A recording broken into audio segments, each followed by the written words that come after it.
All right, let's take you now to South Sudan. At least 7 people were killed and 20 injured when a hospital and pharmacy in the country's Old Fangak County were destroyed in bombings on Saturday. Footage showed people carrying pails of water as they scrambled to put out a fire at MSF's pharmacy in Old Fangak.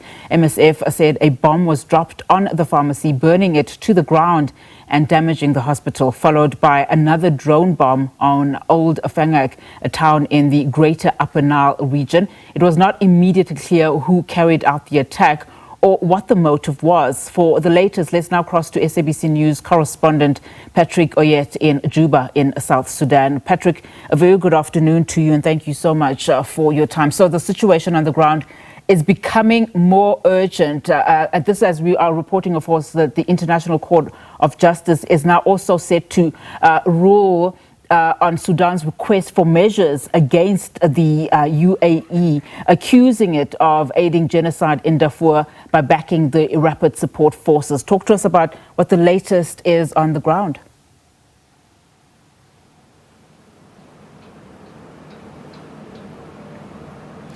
Yeah, this attack actually came as a surprise to many, especially in South Sudan, because one, the country is actually having problem in as far as health infrastructure is concerned, and many of the health services in South Sudan are provided by actually aid agencies such as Doctors Without Borders or MSF. So the attack on the hospital has actually been condemned by the African Union, the East African Regional Body, the Intergovernmental Authority on Development, the United Nations Mission in South Sudan have all condemned this attack. But this attack comes at a time when actually there was another attack on another health facility near Fangak, but this was in Ulang, and it was also a facility run by MSF or Doctors Without Borders. And the attack also comes at a time when South Sudan is actually battling cholera. Cholera is spreading across the country,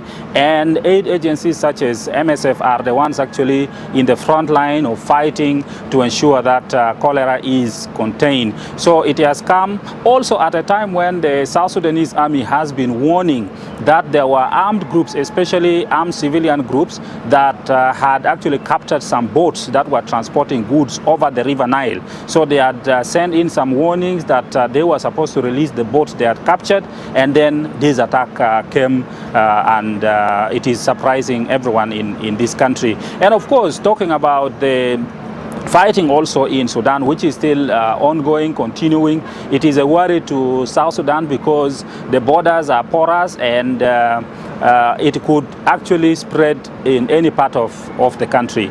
So it's a challenge that many people are concerned about in this country, especially due to the fact that also the oil which South Sudan depends on to fund more than 80% of its budget flows through Sudan, and this fighting is also negatively affecting that business. So it's a big concern for anybody you ask in the streets of Juba, in the streets of Malakal, any part of South Sudan. They are concerned about what is going on in Sudan as well. Speak to us, Patrick, about what do you know about the International Court of Justice, set to rule on Sudan's request for measures against the UAE. Where are you with that matter?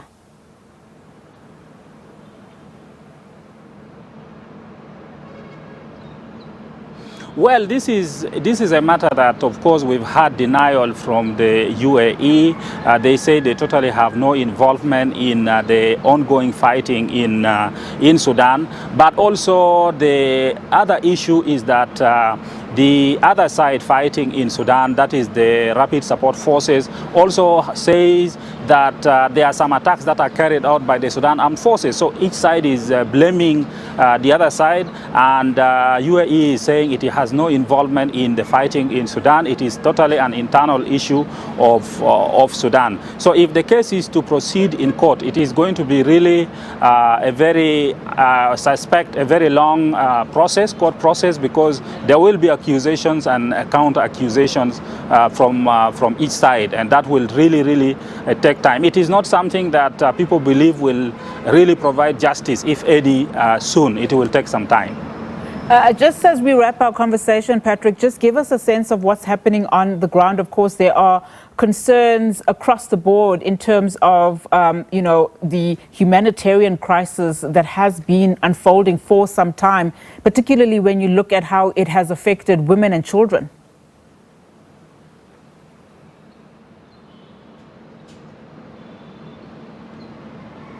Yeah, it is a very serious challenge to both South Sudan and Sudan, because first of all, when there was intense fighting in South Sudan, many of the people from South Sudan ran to Sudan. Now they have run from Sudan and come to South Sudan. Some have crossed to other countries like Chad, like to other countries like Ethiopia. It's a regional problem, and majority of the people who are majorly affected by these are women and children. And it is also coming at a time when US aid has been shut down, and US aid has been one of the agencies that provide a lot of assistance to many UN agencies, including International Organization for Migration and United Nations High Commissioner for Refugees. All of them are now saying they do not have actually the resources.